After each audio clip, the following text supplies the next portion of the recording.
오늘은 본문 말씀을 가지고 사사온니엘 영적 무감각에서 벗어나라라는 제목으로 함께 말씀을 나누도록 하겠습니다.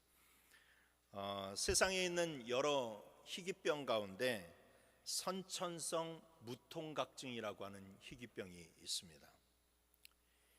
이 병은 신경세포가 아픔이나 뜨거움이나 어떤 차가움과 같은 그러한 감각적인 것들을 뇌로 전달시키지 못하는 병이에요. 예전에 그 의사 요한이라고 하는 드라마에서도 한번 이 병을 다룬 적이 있습니다. 그러니까 여기 다쳐도 이게 아픈지를 몰라요. 칼에 베어도 피가 철철 흐르고 있어도 그 통증을 느끼지 못합니다. 고통을 느끼지 못하니까 뭐 더 좋은 거 아닌가라고 생각을 할 수도 있겠지만, 그런데 너무나도 심각한 문제죠.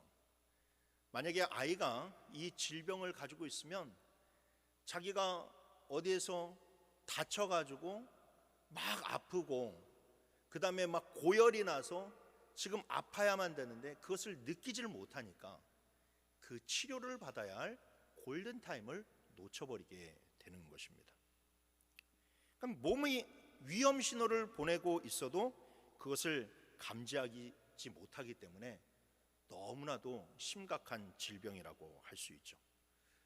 그래서 의학계에서는 이 병을 발견한 후에 이런 교훈을 얻었다라고 이야기합니다.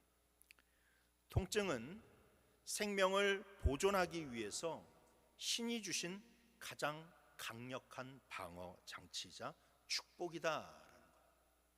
그러니까 아팠을 때 내가 통증을 느낄 수 있는 것은 그냥 단순한 아픔이 아니라 오히려 내 몸을 보호할 수 있는 그러한 하나님이 주신 축복이다라는 것이죠. 우리의 영혼도 마찬가지입니다.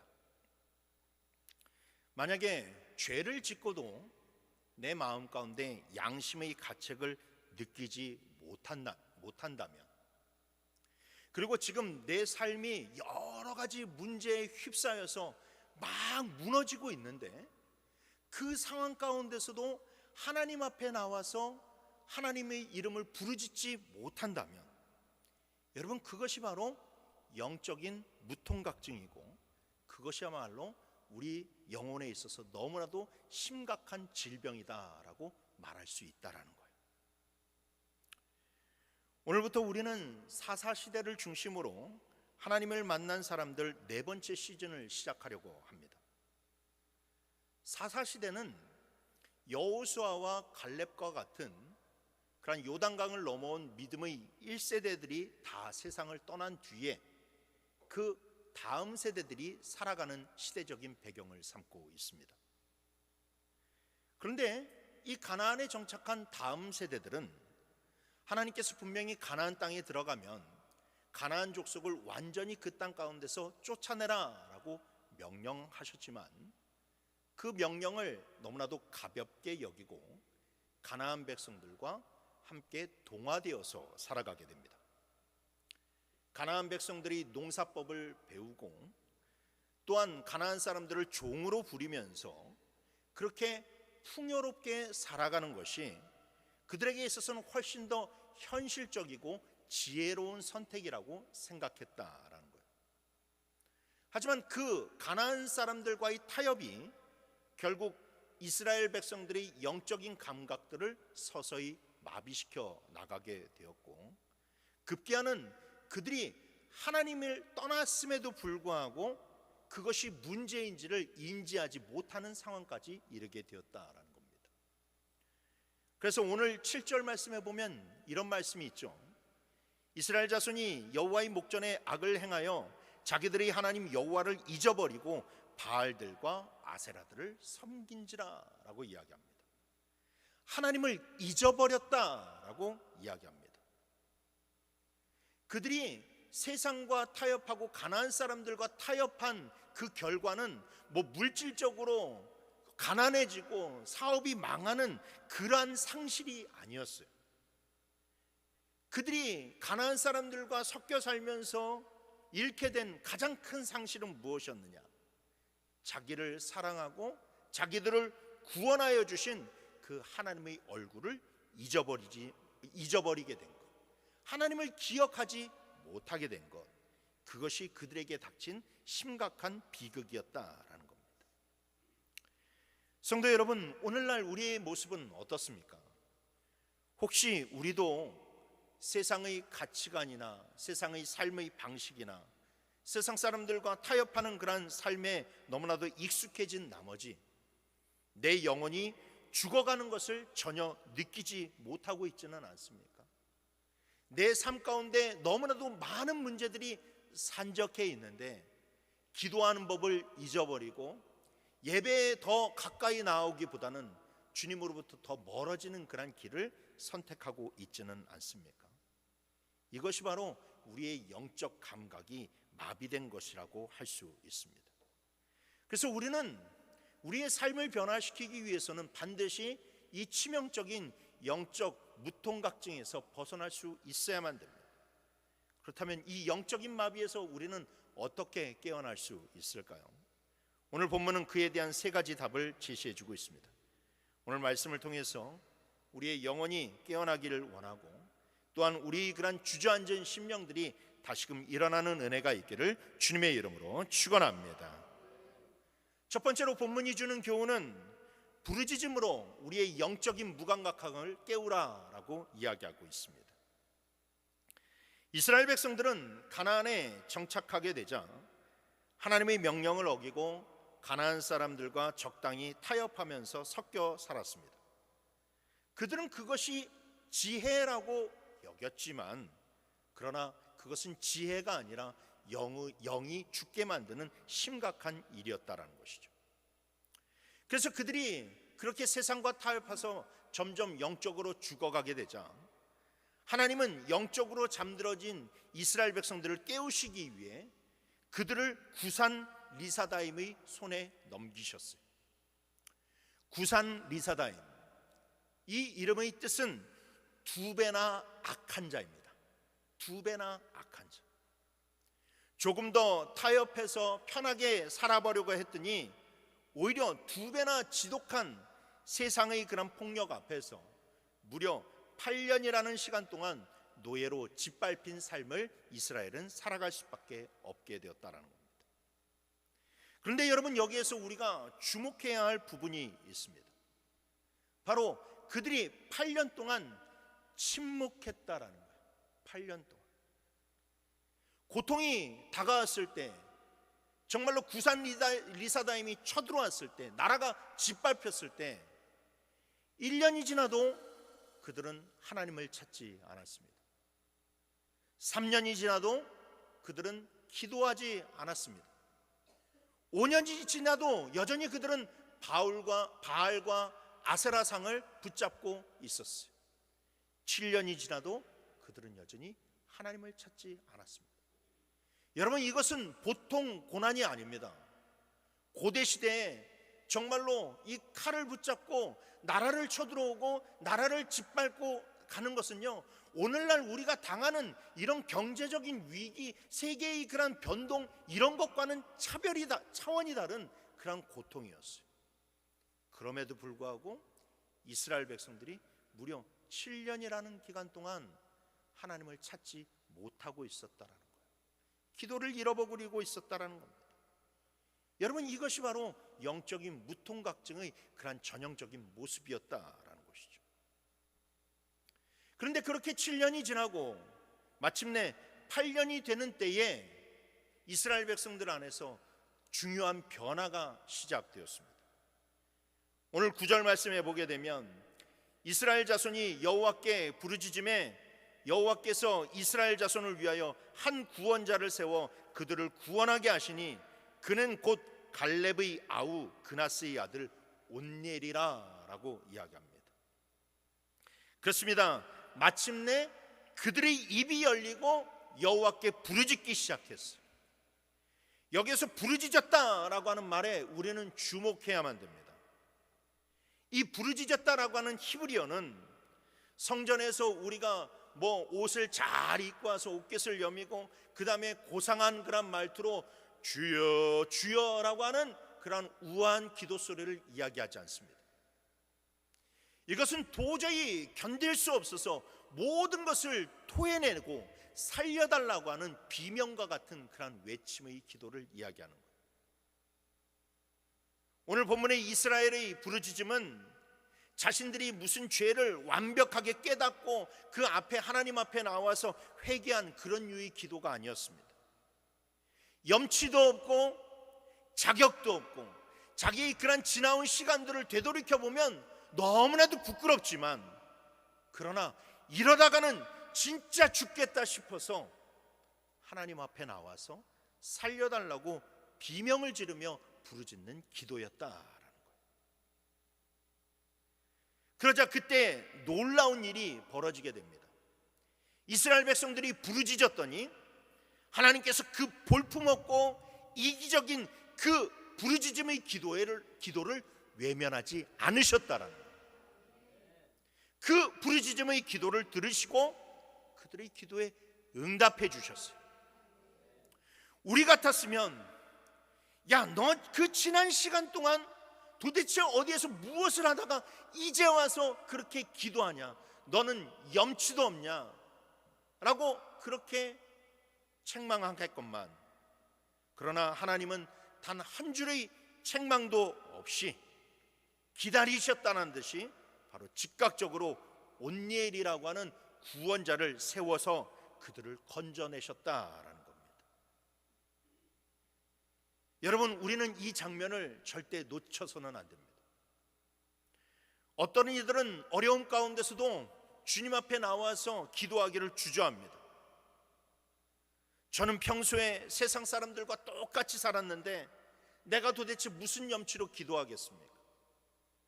내 마음대로 살다가 힘들 때만 찾아가면 주님께서 이 이기적인 나를 보고 뭐라고 생각하시겠습니까? 라고 하면서 기도하기를 주저하는 자들이 있어요. 그런데 여러분, 성경은 단호하게 말씀합니다. 하나님이 우리에게 바라시는 것은 우리가 모든 것을 다 깨닫고 완벽하게 그리고 세련되게 하나님 앞에 나와서 기도하고 이야기하는 것이, 고백하는 것을 기다리시는 것이 아니라는 거예요. 시편 107편 13절 말씀에 이야기하기를 이에 그들이 환난 중에 여호와께 부르짖음에 그들의 고통에서 구원하셨다라고 이야기합니다. 주님이 환난 가운데 원하시는 기도는 바로 무엇이냐? 부르짖는 기도라는 거예요. 내 체면 치레를 하는 것이 아니라 하나님 앞에 내 자신을 완전히 내려놓고, 주님, 내 힘으로는 도저히 버틸 수가 없습니다. 내 힘으로는 이겨낼 수 없습니다. 하나님, 저는 완전히 실패했습니다. 제발 저를 붙잡아 주십시오. 저를 살려주십시오 라고 하는 그 부르짖음의 기도를 주님께서 기다리신다라는 거예요. 여러분, 이 부르짖음의 기도라고 하는 이 스위치가 작동하는 순간 내 삶 가운데서 놀라운 변화가 일어나기 시작하고 하늘의 보좌가 움직인다라는 것을 우리는 반드시 기억해야만 됩니다. 주님이 이 부르짖음의 기도가 정말로 시작되는 순간 고통의 알고리즘에서 벗어나서 축복과 은혜의 알고리즘을 타게 된다라는 거예요. 출애굽 시절에서도 똑같은 이야기가 있었습니다. 이스라엘 백성들이 애굽에서 400년 넘게 종살이를 할 때에 처음에 그들은 고센 땅의 그런 풍요에 취해서 하나님을 찾지 않았어요. 처음엔 좋았죠. 그런데 요셉이 죽고 점점 이 애굽 백성들이 이스라엘 백성에게 입은 은혜를 잊기 시작합니다. 애굽 왕들의 마음이 점점 변하기 시작합니다. 그러면서 이스라엘 백성들이 그러한 살아가는 짐은 점점 무거워지기 시작했어요. 그래도 그들은 애굽이 주는 그 풍요 때문에, 애굽이 주는 그 유익 때문에 뭐라 불평을 하지 않았습니다. 하나님을 찾지 않았어요. 하지만 애굽 왕들은 점점 시간이 지나면서 나아지는 것이 아니라 더 악해지기 시작했어요. 이전 왕보다 후세대의 왕들은 더욱더 악해지기 시작해서 이스라엘 백성들의 그런 어깨에 너무나도 무거운 짐을 지우게 됐다라는 겁니다. 그래서 애굽 왕의 핍박이 극에 달했을 때에 이스라엘 백성들은 도저히 그 고통을 견딜 수가 없어서 그제서야 하나님 앞에서 부르짖음의 기도가 터져나오기 시작했어요. 출애굽기 2장 23절 말씀에 이스라엘 자손은 고된 노동으로 말미암아 탄식하며 부르짖으니 그 고된 노동으로 말미암아 부르짖는 소리가 하나님께 상달된지라 라고 얘기하고 있어요. 이전에 왜 그들이 기도를 안 했겠습니까? 이전에 그들이 왜 하나님 앞에 제사를 드리지 않았겠어요? 그런데 하나님께서 찾으셨던 것은 그런 형식적인 기도, 체면 차리는 기도, 남이 의식하는 기도가 아니라 정말로 자기의 모든 것들을 다 부르짖는 그 부르짖음의 기도를 기다리셨다는 거예요. 그리고 그 기도가 마침내 부르짖는 기도가 되었을 때에 진짜 하나님이 없이는 도저히 내 인생에는 가망이 없습니다 라고 하는 그 부르짖음의 기도가 터져나왔을 때 그 기도가 상달되었다, 하나님께 상달되었다라고 성경은 이야기하고 있다라는 겁니다. 사랑하는 우리 광현 순복음교회 성도 여러분들, 지금 여러분들이 삶을 짓누르고 있는 영적 구산 리사다임은 무엇입니까? 앞이 보이지 않는 재정의 문제입니까? 여러분들이 힘으로 도저히 고칠 수 없는, 의료진의 그런 힘으로도 고칠 수 없는 건강의 위기입니까? 밤낮 여러분들을 눈물을 흘리게 하는 그런 자녀의 엇나감입니까? 그런데 여러분, 그런 문제를 여러분들이 가지고 있으면서도 언제까지 혼자 한숨만 쉬고 계시려 하십니까? 언제까지 그냥 체면 차리는 그러한 기도로 여러분들이 그런 문제를 끌어안고 끙끙거리면서 살아가려고 하십니까? 여러분, 체면을 차리는 기도를 멈추시길 바랍니다. 누가복음 18장에 나오는 세리처럼 감히 하늘을 우러러보지도 못한 채 가슴을 치며 하나님, 나를 불쌍히 여기시옵소서, 나는 죄인이로소이다 라고 하는 이 기도를 회복하는 우리가 되었으면 좋겠습니다.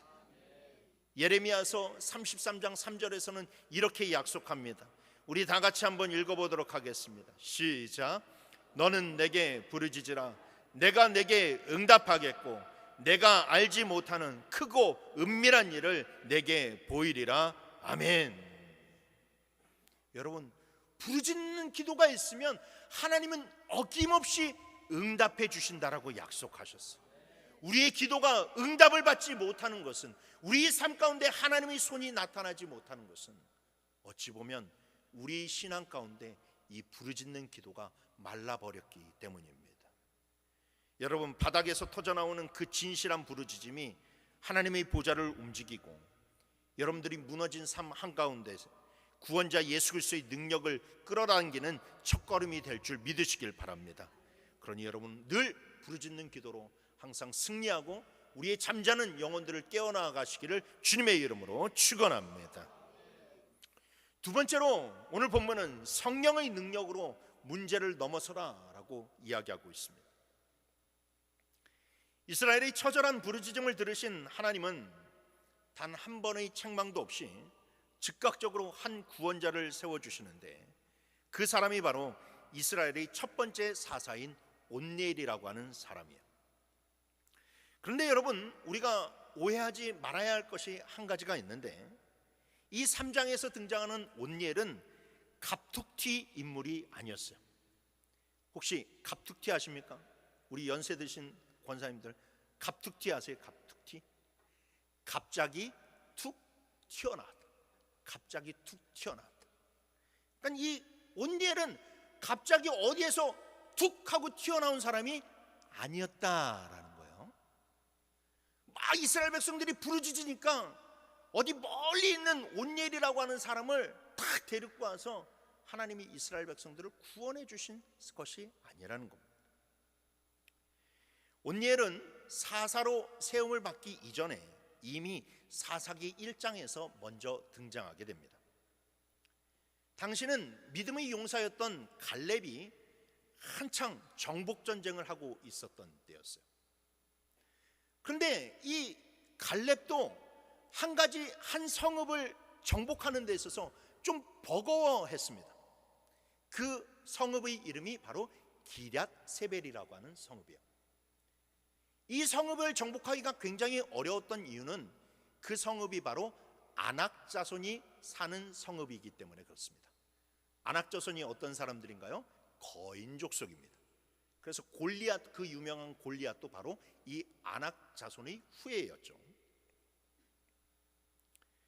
그래서 이 갈렙이 그 당시에 기럇세벨을 두고 만일 누구든지 이 기럇세벨을 쳐서 그것을 점령하면 내 사위로 삼고 그를 후계자로 삼겠다라고 그렇게 공약을 내걸었어요. 그때에 용감하게 이 기럇세벨을 쳐들어가서 거인족 아낙 자손을 무너뜨리고 그 다음에 기럇세벨을 차지한 사람이 누구였느냐? 바로 온니엘이라고 하는 사람이었습니다. 그래서 온니엘은 이처럼 처음에 등장할 때서부터 매우 용맹한 이스라엘의 최고의 그런 용사로 등장을 하게 됩니다. 하지만 그 온니엘조차도 뛰어넘을 수 없는 사람이 한 사람 등장하게 되는데 그 사람이 바로 구산 리사다임이라고 하는 왕이었다라는 거예요. 온니엘이 8년 동안 어디 자리를 멀리 외국을 갔다가 돌아온 것이 아니에요. 구산 리사다임이라고 하는 2배로 더 악하고 2배로 더 교활하고 2배로 더 정말로 치명적인 힘을 가지고 있는 사람이 다가오게 되니까 온니엘도 자기 힘으로는 도저히 감당할 수 없어서 8년 동안 쥐죽은 듯이 이렇게 숨어서 살아야만 됐다라는 것이죠. 그렇습니다. 우리도 이것을 솔직하게 인정할 수 있어야 합니다. 내가 왕년에 교회에서 좀 봉사 좀 했다고, 내가 왕년에 좀 기도해서 응답 좀 받았다고, 내가 세상에서 열심히 일해서 쌓아온 스펙과 지식이 있다고, 내가 남다른 그런 의지가 있고 내가 남다른 자신감이 있다 할지라도 여러분, 우리 그 과거의 경험만으로는 점점점 거세지는 세상을 이길 수 없다라는 거예요. 내 인간적인 배경과 경험과 지식만 의지해서는 여러분 세상에 나아가서는 백전백패입니다. 왜요? 세상은 시간이 흐를수록 더 악해지기 때문에. 여러분, 그게 세상의 이치예요. 세상은 점점 악해집니다. 그렇다면 그 두려움 속에서 숨죽이고 있던 온니엘은 도대체 어떻게 구산 리사다임의 군대를 무너뜨리고 이스라엘의 평화를 가져올 수 있었을까요? 8년 동안 몰래 동굴에 들어가서 계속해서 칼을 연마하고 무술을 연마했습니까? 아닙니다.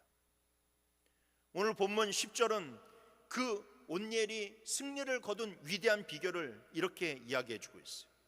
10절 말씀에 여호와의 영이 그에게 임하셨으므로 그가 이스라엘의 사사가 되어 나가서 싸울 때에 여호와께서 메소포타미아 왕 구산 리사다임을 그의 손에 넘겨주심에 온니엘의 손이 구산 리사다임을 이기니라 라고 얘기하고 있어요. 비결은 딱 한 가지였습니다. 여호와의 영이 온니엘에게 임한 것이었어요.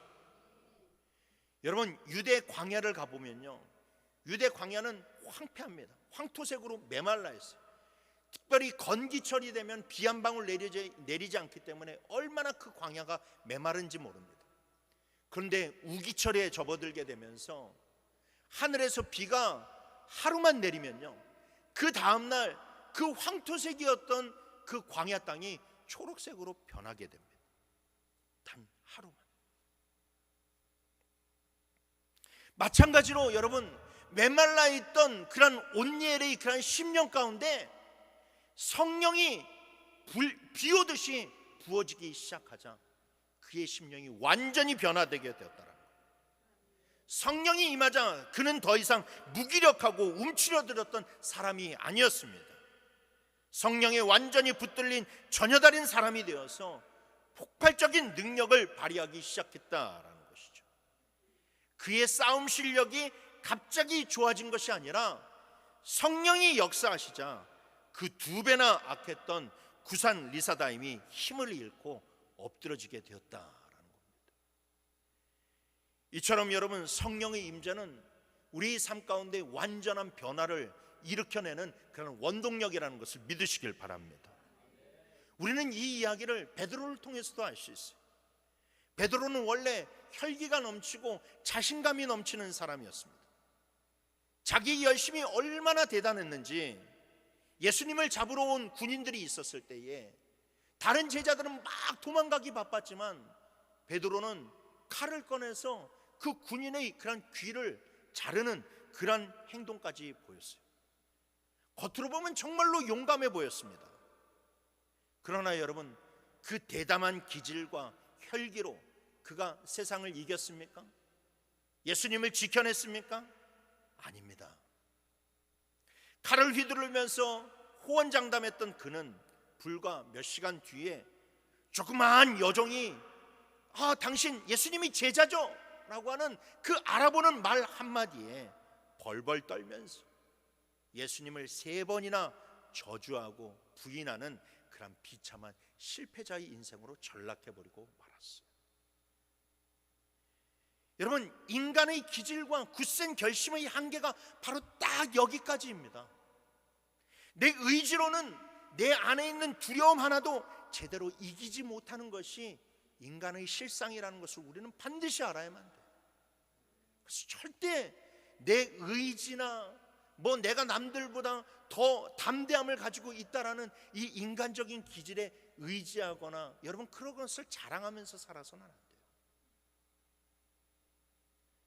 그러나 그 비겁했던 베드로가 오순절날 성령의 불을 받았을 때에 어떻게 됩니까? 문을 걸어 잠그고 숨어서 기도하던 그가 문을 열고 나아가서 정말로 자기를 죽이려고 혈안이 되었던 대제사장들과 군중들 앞에서 조금도 흔들리지 않는 그런 담대한 모습으로 십자가의 복음을 전파했어요. 제사장과 종교 지도자들이 다시 한 번만 더 예수를 전했다간 네가 목숨을 부지하지 못할 것이라고 그렇게 위협을 줬음에도 불구하고 베드로는 담대하게 다시 복음을 전하는 삶을 살아갔다라는 거예요. 그래서 하루에 3,000명이 회개하며 세상을 뒤집어 놓는 기적의 사도가 되었어요. 여러분, 성령이 베드로의 그런 성격을 뒤집어 놓은 것이 아니에요. 베드로에게 없었던 능력이 일어난 것도 아닙니다. 성령이 베드로를 성령의 능력의 통로로 사용했다라는 것이죠. 그의 모습은 이전과 똑같았지만 그러나 성령께서 그를 붙들고 사용하시기 시작하자 그의 입술에서 나오는 말과 그 다음에 그에게서 그의 손길에서 나오는 그런 능력들이 다 성령의 그런 능력으로 나타나게 되었다라는 겁니다. 사랑하는 성도 여러분, 오늘 이 험악한 세상을 살아가는 우리에게 진짜 필요한 것은 무엇입니까? 더 안정적인 직장입니까? 더 많은 부의 축적입니까? 자녀의 더 화려한 성공입니까? 여러분, 그런 것들은 이 세상을 붙잡고 있는 영적 구산 리사다임 앞에서는 아무 힘도 쓰지 못하는 종이 호랑이에 불과하다는 것을 반드시 알아야만 됩니다. 오늘 우리에게 절대적으로 필요한 것은 무엇입니까? 나의 나약함과 한계를 단숨에 뛰어넘게 하시는 성령의 능력이라는 사실을 기억하십시오. 에베소서 3장 16절 말씀을 우리 다 같이 한번 읽어볼까요? 시작. 그의 영광의 풍성함을 따라 그의 성령으로 말미암아 너희 속사람을 능력으로 강건하게 하시오며 아멘. 에베소서 3장 16절의 말씀처럼 우리의 속사람을 강건하게 하는 성령의 은혜가 우리에겐 간절히 필요합니다. 성령 충만은 단순히 내 성격이 조금 부드러워지고 나를 온화한 사람으로 만드는 것이 아닙니다. 성령 충만은 내 기질의 한계와 내 두려움의 한계와 내 무능력함의 그런 한계를 다 뛰어넘어서 나로 하여금 세상을 이기는 하나님의 권능에 정말로 붙들리게 만드는 것이 바로 성령의 충만함입니다. 그러니 여러분, 하나님께 반드시 여러분들이 한 가지 구할 것이 있다면 그것이 바로 성령 충만이라는 사실을 잊지 마시길 바랍니다. 더 좋은 환경을 구하시기 이전에, 더 나은 조건을 구하시기 이전에 여러분, 성령의 충만함을 구하십시오. 특별히 여러분들 가운데서 오랫동안 힘들고 지치고 낙심하고 쓰러져 있는 분들이 계시다면 여러분, 더욱더 성령의 임재를 구하시길 바랍니다. 돈이나 환경이나 건강이나 이런 것들을 구하시기 이전에 여러분, 성령의 임재를 구하시면 그 성령의 그런 충만함이 나를 변화시키시고 또한 나의 그런 삶의 모든 것들을 다 변화시켜 주실 것입니다. 여러분, 하나님의 성령은 우리의 자격을 보고 임하는 것이 아니라 우리의 갈망을 보고 임하신다는 사실을 기억하십시오. 우리 안에 갈망이 있어야만 됩니다. 뜨거운 부르짖음이 있어야만 됩니다.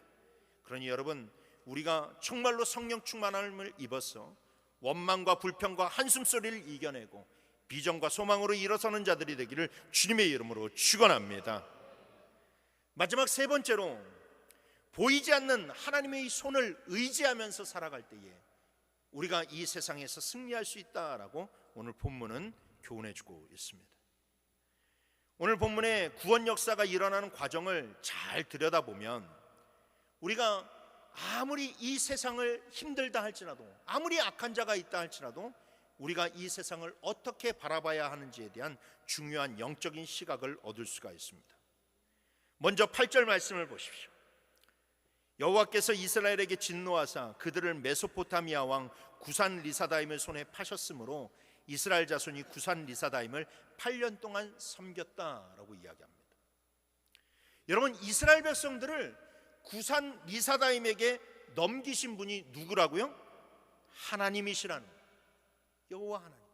구산 리사다임이 대단히 이렇게 힘이 세고 군대가 많기 때문에 이스라엘 백성들을 점령한 것이 아니라 이스라엘 백성들을 구산 리사다임에게 넘겨주신 분이 바로 하나님이시라는 거예요.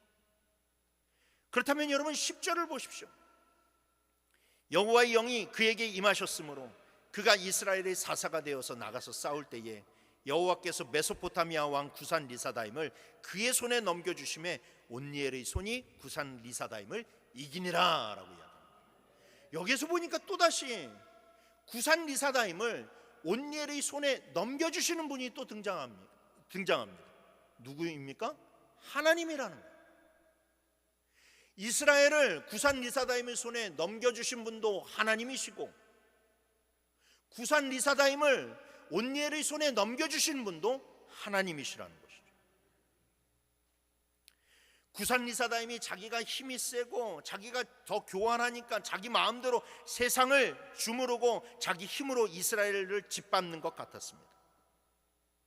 이스라엘 백성들은 그 압도적인 세상의 힘 앞에서, 구산 리사다임 앞에서 두려워 벌벌 떨었어요. 그러나 성경은 이야기합니다. 그 모든 벌어지는 상황의 무대 뒤편에는 이 세상의 흥망성쇠를 그리고 생사화복을 완전히 통제하고 계시는 바로 여호와 하나님이 계셨다라는 거예요.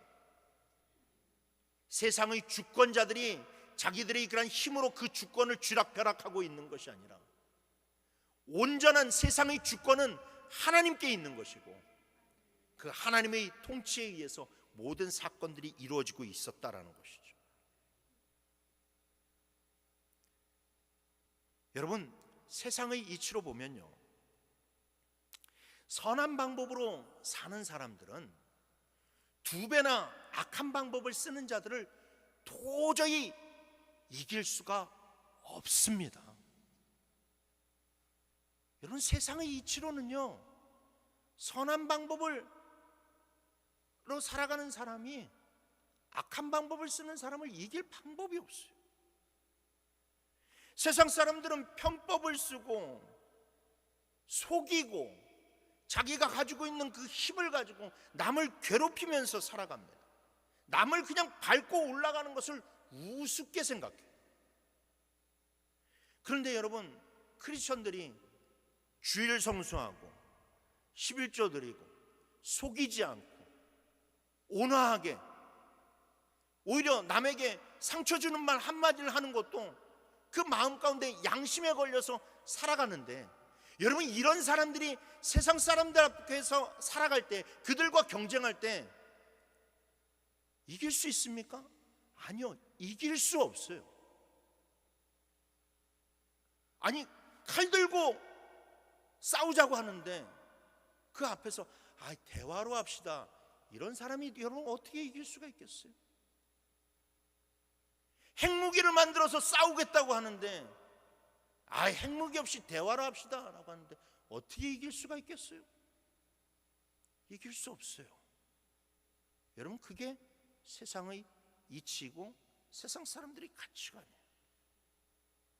여러분, 그럼에도 불구하고 왜 우리 크리스천들이 좁고 험한 믿음의 길을 걸어가야만 됩니까?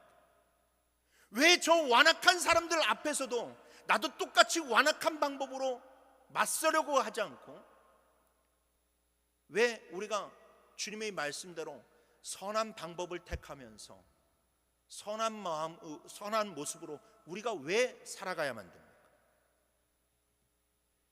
그것은 내 인생의 성패가 내가 얼마만큼 교활하고, 내가 얼마만큼 영리하고, 내가 얼마만큼 권력을 가지고 있는가에 달려있는 것이 아니라 바로 내 인생을 책임지고 있는 하나님의 손에 달려있기 때문에 그런 거예요. 하나님의 주권을 우리가 믿는 그 즉시 우리가 어떻게 살아가야 될지가 보이는 거예요. 그냥 단순한 권선징악을 막연하게 기대하면서 살아가는 것이 아니라, 진짜 이 세상은 완전히 하나님의 손에 붙들려 있기 때문에 내가 아무리 2배나 악한 저 사람들 앞에서 고통받고 힘들지라도 나의 인생을 책임져 주시는 사람은 바로 저 앞에 있는 세상 사람이 아니라, 저 사람의 그런 소나기에 내 목숨줄이 달려있는 것이 아니라 바로 하나님의 손에 내 목숨줄이 달려있고 하나님의 손에 내 인생의 성패가 달려있다는 것을 여러분 믿을 때에 우리가 어떻게 살아갈지가 보이게 된다는 거예요. 그래서 여러분, 만물의 주권이 하나님께 있음을 인정하는 것이 가장 확실하고 위대한 믿음의 고백이라는 것을 여러분 반드시 기억하시길 바랍니다. 이 하나님의 절대 주권을 온몸으로 신뢰했던 사람이 바로 다윗이라는 사람이었어요. 다윗은 엔게디 동굴에서 자기 원수였던 사울을 죽일 수 있는 결정적인 기회가 있었어요. 사울을 죽이면 그 지긋지긋한 도망자의 생활에서 벗어날 수가 있었고, 그것뿐만이 아니라 당장 이스라엘의 왕이 될 수 있는 완벽한 기회가 그에게 주어지게 되었습니다. 세상의 방식으로 보면 거기에서 다윗은 사울을 찔렀어야만 돼요. 이거 단순한 살해 아니에요? 아니요, 그 당시 지금 사울이 다윗을 계속 죽이려고 하고 있어요. 그러니까 다윗이 사울을 죽이는 것은 일종의 정당방위와도 같은 일이었어요. 그래서 옆에 있는 다윗의 부하들도 뭐라고 얘기했냐면, 하나님이 당신에게 준 절호의 기회입니다, 찌르십시오. 그런데 다윗은 사울을 찌르지 않았습니다. 사울을 찌르려고 했던 그 칼을 가지고 사울의 옷자락만 가만히 베어서 돌아왔습니다. 그러면서 그가 이렇게 고백합니다. 사무엘상 24장 6절에 내가 손을 들어 여호와의 기름 부음을 받은 내 주를 치는 것은 여호와께서 금하시는 것이니 그는 여호와의 기름 부음을 받은 자가 됨이니라 라고 기록합니다. 다윗이 바보라서가 아닙니다. 다윗이 겁이 많아서도 아닙니다. 왕을 세우고 패하시는 분, 나의 억울함을 풀어주시는 분, 내 인생의 결론을 내리시는 분은 내 손에 쥐고 있는 이 칼이 아니라 바로 오로지 하나님 한 분이라는 것을 그가 믿었기 때문에 그가 그 칼을 가지고 사울을 찌르지 않았다라는 거예요. 세상 사람들은 수단과 방법을 가리지 않고 자기가 인생의 왕이 되려고 하지만 다윗은 결과가 내게 불리해 보여도 또 내일 내가 다시 쫓기는 신세가 될지라도 기꺼이 하나님의 말씀에 순종하는 길을 걸어갔습니다. 그러니까 결국 하나님께서 그 모든 것을 지켜보시고 너무나도 선하신 그런 방법으로 다윗의 그런 손에 피 한 방울 묻히지 않고 다윗이 이스라엘의 그런 왕이 되게 하시고 그가 이스라엘 역사에서 가장 위대한 성군으로 되게 세우셨다라는 겁니다. 사랑하는 성도 여러분, 로마서 11장 36절은 이렇게 선포합니다. 우리 다 같이 한번 읽도록 하겠습니다. 시작. 이는 만물이 주에게서 나오고 주로 말미암고 주에게로 돌아감이라. 그에게 영광이 세세 있을지어다. 아멘. 여러분, 이 위대한 사도 바울의 그런 외침을 반드시 기억하십시오. 만물이 주에게서 나오고 주로 말미암고 주에게로 돌아간다라고 이야기하고 있습니다. 모든 주권은 다 하나님께 있다라는 거예요. 지금 여러분들을 괴롭히는 사람은 누구입니까? 꽉 막힌 사업의 문제가 있습니까?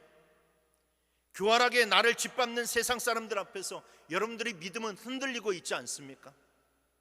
나도 저 사람들처럼 똑같이 갚아줄까? 나도 적당히 세상 방법을 좀 써볼까? 라고 하면서 여러분들이 유혹에 흔들리고 있지는 않습니까? 그러나 여러분, 그런 유혹이 여러분들이 그런 속에서 솟구쳐 오를 때마다 그 악한 구산 리사다임을 온니엘의 손에 넘겨주셨던 그 하나님의 보이지 않는 손길을 바라보시길 바랍니다. 당장 손해를 보는 것 같아도 절대 주권자이신 하나님을 신뢰하며 묵묵히 말씀의 자리, 순종의 자리를 지켜내십시오. 왜냐하면 하나님의 손이 움직이시면 그 어떤 구산 리사다임도 반드시 여러분들이 발 밑에 무릎을 꿇을 수밖에 없기 때문에 그렇습니다. 여러분, 우리는 어떤 상황 가운데서도 승리자가 되어야만 됩니다. 그러나 그 승리는 내 지혜로 성취하는 것이 아닙니다. 세상의 방법으로 쟁취하는 것도 아닙니다. 오로지 하나님의 주권을 신뢰하고 성령의 능력을 힘입어 얻어내는 승리라는 것을 우리는 잊지 말아야만 됩니다. 그러므로 이제 영적 무통각증에서 깨어나시길 바랍니다. 지금 내 삶에 고통과 어려움이 있다면 그것은 무너지라는 신호가 아니라 더 깨어서 하나님께 나오라는 신호예요. 고통이 있으면 하나님께 나오셔야죠. 부르짖으셔야죠. 여러분, 부르짖으십시오. 성령을 사모하십시오. 그리고 여러분들이 인생을 붙잡고 계시는 하나님의 주권 앞에서 여러분 머리 숙이시고 끝까지 여러분 주님이 원하시는 길, 주님이 기뻐하시는 길을 순종해서 걸어가시길 바랍니다. 그리하여 그 길을 걸어가는 우리 모두가 인생의 모든 자리에서 승리자가 되고 정말로 피 묻은 나의 손으로 하나님께 영광을 돌리는 것이 아니라 신앙으로, 믿음의 고백으로, 성령의 능력으로 승리하여서 하나님께 영광을 돌리는 저와 여러분이 되기를 주님의 이름으로 축원합니다.